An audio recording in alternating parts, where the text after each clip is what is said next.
तो UP police में आप सभी जानते ही हैं कि जो आपको आरक्षण मिला है उसमें कई तरीके के कन्फ्यूजन्स हैं। और जो उम्र सीमा है 25 साल 30 साल या फिर जो भी आपको आरक्षण मिला है उसमें बहुत सारी बातें हैं, जैसे कि हॉरिजेंटल आरक्षण और वर्टिकल आरक्षण। अभी भी बहुत सारे ऐसे बच्चे जिनको इसके बारे में बहुत सारी जानकारियाँ नहीं हैं।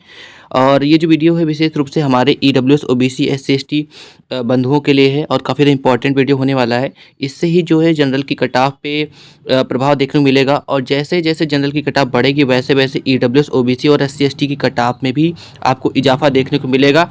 अगर जनरल की कट ऑफ 1 नंबर बढ़ती है तो ओबीसी की कट ऑफ 2 नंबर, और इसी तरीके से ईडब्ल्यूएस की कट ऑफ 1.5 से 2 नंबर, और इसी के क्रम में एससी एसटी की जो कट ऑफ होती है वो जनरल की कट ऑफ पर ही निर्धारित होती है। तो आज की इस वीडियो में हम हॉरिजॉन्टल और वर्टिकल आरक्षण के बारे में बात करने वाले हैं, जो कि आपके पॉइंट नंबर 11 यानी आपने अगर नोटिफिकेशन देखा होगा तो उसमें नोटिफिकेशन में पॉइंट नंबर 11, 12 और 13 में बहुत स्पष्ट रूप से बताया गया है। हम उसके बारे में डिस्कस करने वाले हैं।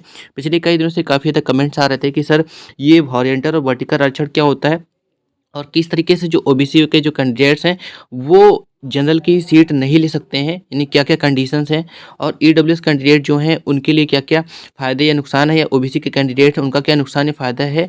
सेम इसी तरीके से एससी एसटी वालों के लिए भी है। चलिए स्टार्ट करते हैं। जो भी वीडियो पे पहली बार आया है प्लीज़ वीडियो को लाइक एंड सब्सक्राइब जो कर दीजिएगा। इसके पहले के जो वीडियो थी उस पर मैंने आपको फाइनल कट ऑफ और शिफ्ट वाइज नॉर्मेशन बताई थी, और मैंने बताया था कि किस शिफ्ट में टोटल कितने नॉर्मेशन है और आपके फाइनल कट ऑफ जाने की क्या संभावना है। ये सारी बातें मैंने पहले ही डिस्कस कर दी हैं। अगर आपने नहीं देखा है तो कमेंट में लिंक पिन है, आप वहाँ जाकर के देख सकते हैं। चलिए स्टार्ट करते हैं।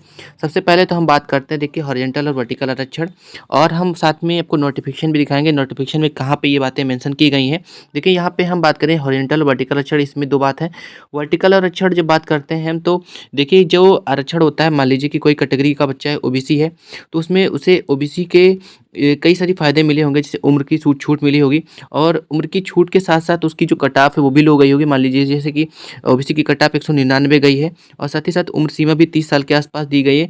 यही देखा जाए ईडब्ल्यूएस के लिए, तो ईडब्ल्यूएस में इनकी कट ऑफ में तो छूट मिली है, लेकिन इनको उम्र सीमा में कोई छूट नहीं मिली। वहीं जनरल को देखा जाए तो जनरल को ना ही उम्र में और ना ही कट ऑफ में किसी प्रकार की छूट दी गई है। और एससी एसटी वालों के लिए भी सेम यही है कि उम्र के साथ साथ इनको कट ऑफ में भी छूट प्राप्त हुई है। ठीक है, तो यही बातें निर्धारित करती हैं कि हॉरिजॉन्टल वर्टिकल आरक्षण में कौन कौन आता है। पहले मैं आपको नोटिफिकेशन का पॉइंट नंबर 11, 12 और 13 दिखाता हूँ, उसके बाद मैं बात करता हूँ कि सारी चीज़ें क्या हैं।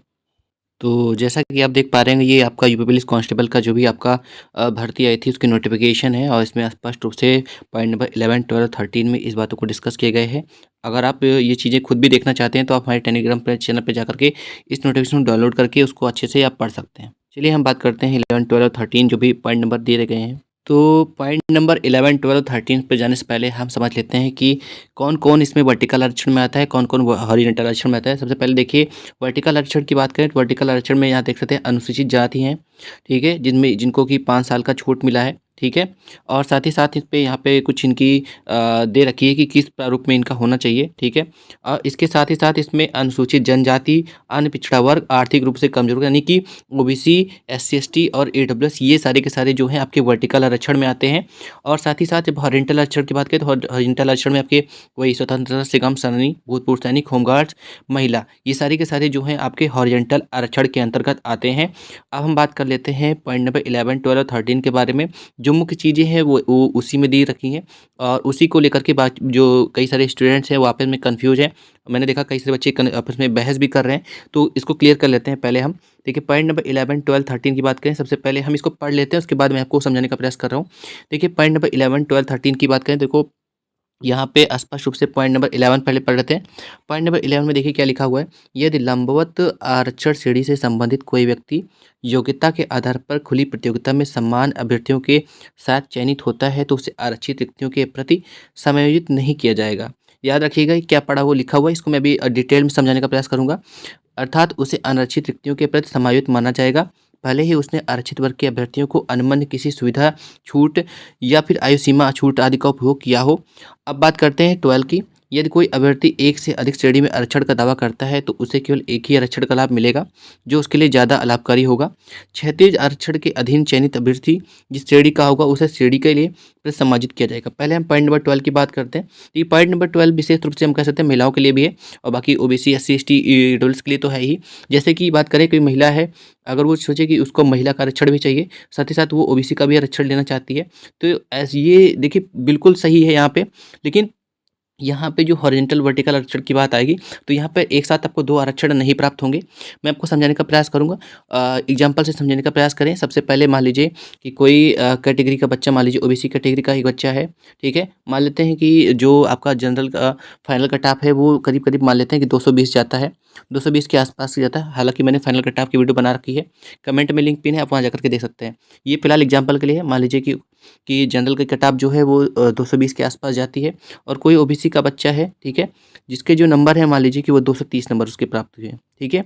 उसके जो रॉ मार्क्स हैं वो 230 नंबर है या नॉमिनेशन मिला करके जैसे भी समझना चाहें, और जो जनरल की कट ऑफ है वो गई है आपकी 220 नंबर के आसपास, ठीक है।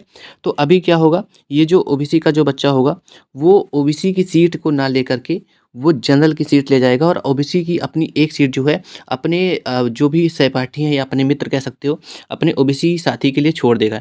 यानी कि फिलहाल के लिए वो ओबीसी की सीट पे नहीं, जनरल की सीट पे सिलेक्ट होने वाला है, ठीक है, क्योंकि उसके 230 नंबर हैं। और उम्र सीमा की बात भी कर लें, मान लीजिए कि उसकी उम्र सीमा भी 24 साल या 25 साल के आसपास है, और 24 साल है और उसके 230 नंबर है, तो वो 220 नंबर प्राप्त करेगा। जैसा कि आप सभी जानते हैं कि जो जनरल की योग्यता है वो क्या है, 18 साल से लेकर के 25 साल तक की उम्र होनी चाहिए, और मानते हैं कि इसकी कट ऑफ जो है 220 जाती है। फाइनल कट ऑफ की बात हो रही है यहाँ पे। और जो ओबीसी का कैंडिडेट है जिसकी मैंने बात करी थी, उसकी जो उम्र है वो अभी 25 साल है या 24 साल मान सकते हैं, और उसके जो नंबर है 230 है। तो इस कंडीशन में उसने जनरल की कट ऑफ भी क्लियर करी है और उम्र को देखें तो उम्र भी उसकी 25 साल है या 18 से 25 साल के बीच में है, तो वो जो ओबीसी का कैंडिडेट होगा जनरल में सेलेक्ट होने वाला है। इसी तरीके से हम दूसरा पॉइंट है उसको समझते हैं। दूसरा पॉइंट ये है कि मान लीजिए कि कोई एक ओबीसी का कैंडिडेट है, ठीक है। उम्र सीमा मैं ऊपर लिख दे रहा हूँ, जनरल की 18 से 25 उम्र सीमा है और जो कट ऑफ है मैंने बता दी 220 के आसपास है। मान लीजिए कोई ओबीसी का कैंडिडेट है जिसकी उम्र मान लीजिए वर्तमान में 26 साल है और उसके जो नंबर है मान लीजिए कि बहुत अच्छा है पढ़ने में, उसके 256 नंबर है, ठीक है। तो ऐसे कंडीशन में होगा क्या, उसने 256 नंबर पा करके जनरल की कट ऑफ तो ज़रूर क्लियर कर ली है 220 नंबर, लेकिन उसकी जो उम्र है वो 26 साल हो गई है, क्योंकि जनरल की जो उम्र है वो 25 साल है, 18 से 25 साल है। तो ऐसे कंडीशन में होगा क्या कि उसने कट ऑफ तो क्लियर करा है जनरल का, लेकिन उसने जो उम्र सीमा है वो क्लियर नहीं करी है। यानी उम्र सीमा अगर उसकी 25 साल तक होती तब वो जनरल की सीट लेता, तो इस कंडीशन में होगा क्या कि ओबीसी की ही सीट उसको मान दी जाएगी, यानी उसके लिए ओबीसी की सीट ही निर्धारित की जाएगी, चाहे उसके कितने भी नंबर हो। अगर वो जनरल की एज को फुलफ़िल नहीं करता है तो वो अपने ही कैटेगरी में सेलेक्ट होने वाला है। तो ये बात समझ में आ रही होगी आप लोगों की, मैं क्या आपको समझाने का प्रयास कर रहा हूँ। यानी कि आपके कितने भी नंबर बन रहे हो, आपके ओबीसी या एससी/एसटी किसी भी कैटेगरी से हैं, अगर आपकी उम्र जो है वो 25 साल नहीं है तो आपको जनरल की सीट नहीं मिलेगी, आप अपनी कैटेगरी में ही सिलेक्ट होने वाले हैं, ठीक है। और इस बात को लेकर के काफ़ी ज़्यादा बच्चों में बहस था, तो उम्मीद कर रहा हूँ कि आपको समझ में आएगा कि मैं क्या बातें आपको समझाने का प्रयास कर रहा हूँ। यानी सीधी-सी बात ये है कि जो भी ओबीसी के कैंडिडेट हैं, जिनकी उम्र 25 साल तक है, जिनकी उम्र 25 साल तक है, अगर वो जनरल की कट ऑफ क्लियर करते हैं तो वो जनरल में जाएँगे, अन्यथा वो अपनी ही कैटेगरी में सेलेक्ट होंगे, चाहे उनके 260 हो या 300 नंबर ही क्यों ना हो, वो ओबीसी कैटेगरी में ही सिलेक्ट होने वाले हैं। सेम कंडीशन एससी/एसटी वाले पर लगने वाला है और यही चीज़ें जो हैं गर्ल्स पर भी लगने वाली है, ठीक है। तो ये कुछ थे आपके हॉरिजॉन्टल वर्टिकल आरक्षण, और इसी बात को लेकर के बच्चे काफ़ी ज़्यादा कन्फ्यूज़ थे कि क्या होता है हॉरिजॉन्टल वर्टिकल आरक्षण वगैरह, ठीक है। बाकी जो चीज़ें हैं मैंने एकदम क्लियर स्पष्ट रूप से आपको बता दी हैं, यही होती हैं हॉरिजॉन्टल और वर्टिकल आरक्षण। उम्मीद करता हूँ कि आपको समझ में आया होगा, और यही एकदम सटीक पॉइंट था इसमें दिया गया था। और कई दिनों से बच्चे काफ़ी ज़्यादा कमेंट कर रहे थे कि सर होता क्या है, कि क्या जो ओबीसी के कैंडिडेट हैं जिनकी उम्र अभी 27 साल है, 28 साल या 30 साल है, अगर उनके नंबर 256 नंबर है तो क्या वो सीधे जनरल की सीट लेंगे। तो मैं पहले क्लियर कर दूं, उम्र सीमा अगर देखी ज़रूर जाएगी, 25 के अंदर है, और जनरल की कट ऑफ दोनों चीज़ें देखी जाएगी, आपकी उम्र सीमा भी और जनरल की कट ऑफ क्लियर करते तब आप जनरल में जाएंगे, अन्यथा आप अपनी ही कैटेगरी में सेलेक्ट होंगे, आपके चाहे जितने ही नंबर हों, ठीक है। उम्मीद करता हूँ कि आपको समझ में आया होगा। विशेष रूप से इसमें अगर हम देखा जाए तो अगर ऐसा कुछ होता है तो इसमें सबसे ज़्यादा फ़ायदा जो है वो ईडब्ल्यूएस के लिए होगा, ईडब्ल्यूएस और जनरल के लिए ही होगा, क्योंकि अगर जो भी कैंडिडेट हैं 27 साल या 28 साल वाले, और ओबीसी के हैं, एससी/एसटी के हैं और अगर वो जनरल की कट ऑफ क्लियर करते हैं तो ज़ाहिर-सी बात है ऐसे कंडीशन में होगा क्या ईडब्ल्यूएस और जनरल की कट ऑफ ज़्यादा मात्रा में पड़ेगी, ठीक है। लेकिन चूँकि इसमें पहले से ही मेंशन कर दिए गए इन बातों को, तो ऐसे कंडीशन में होगा क्या कि ओबीसी के 25 साल से कम वाले बच्चे वो 25 साल से कम वाले बच्चे जनरल में जाएँगे और उसके ऊपर वाले जो हैं वो अपनी ही कैटेगरी में सिलेक्ट हो जाएँगे, ठीक है। तो ये पूरी बातें थी। आशा करता हूँ आपको समझ में आई होगी। इसके पहले मैंने आपकी नॉमिनेशन और cut off, final cut off के ऊपर वीडियो ऑलरेडी बना रखी है। आपने नहीं देखा तो आप कमेंट में लिंक पिन है, वहाँ जाकर के देख सकते हैं। वीडियो आपको अच्छी लगी तो प्लीज़ वीडियो को लाइक एंड सब्सक्राइब कर दीजिएगा। मिलते हैं नेक्स्ट वीडियो में। Thank you so much. धन्यवाद।